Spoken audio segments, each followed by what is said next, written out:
यदि आपने Elon Musk को देखा हो तो वह अक्सर एक टी शर्ट पहने नजर आते हैं जिस पर लिखा होता है ऑक्यूपाई मार्स। इसके पीछे उनकी क्या सोच है? एलन मस्क इस दुनिया के सबसे अमीर आदमी है, लेकिन उनका उद्देश्य इस दुनिया से परे मंगल पर एक इंसानी बस्ती बनाना है। इसीलिए उन्होंने 2002 में स्पेसएक्स की स्थापना की थी। मस्क से यह पूछा जाता है कि आप पृथ्वी को छोड़कर किसी दूसरे ग्रह पर क्यों जाना चाहते हैं, तो उनका जवाब है, हमारे पास दो रास्ते हैं। पहला रास्ता है कि हम हमेशा पृथ्वी पर रहे और भविष्य में होने वाली किसी विनाशकारी घटना का इंतजार करें।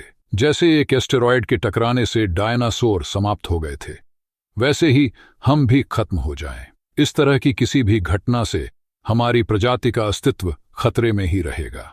दूसरा रास्ता यह है कि हम इस ग्रह से बाहर निकालकर दूसरे ग्रहों पर भी बस्ती बसाए। इस तरह मनुष्य अपने विनाश को टाल सकेंगे। अगले 4 साल में इंसान मंगल ग्रह पर होगा, बोले तो मार्स पर। उन्होंने कहा कि संभव है कि मेरी बात सुनकर कुछ लोग इसे हंसी में उड़ा दें, मगर अगले 2 दशक में मंगल की आबादी 10 लाख तक हो जाने की पूरी संभावना है। इतना ही नहीं, वहां अगले 20 साल में पूरा एक शहर बस जाएगा। अभी यह असंभव लग रहा है, मगर स्पेस एक्स रॉकेट की अगली पीढ़ी धरती से मंगल के लिए नियमित शटल उड़ानों को संभव बनाएगी। इनके जरिए कार्यों और इंसान दोनों जा सकेंगे। इलन मस्क के कितने स्टारलिंक सैटेलाइट इस समय एक्टिव हैं? 1, 2 या 1000? स्टारलिंक सैटेलाइट के जरिए कम्युनिकेशन की सेवाएं देती हैं।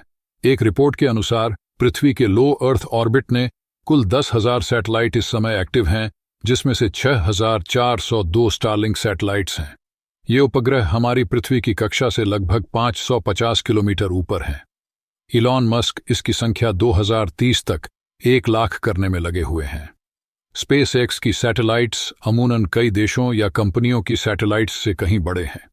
कई सैटेलाइट्स का फ्लैट पैनल 3 मीटर का है और ऊर्जा के लिए इनमें 8 मीटर तक सोलर पैनल लगा है। स्टारलिंक सर्विस को खराब मौसम को ध्यान में रखते हुए डिजाइन किया गया है। यह खराब मौसम जैसे बारिश, कोहरे और गर्मी में आराम से काम करती है। जब बादल होते हैं उस वक्त भी स्टारलिंक सर्विस बिना किसी दिक्कत के काम करती है।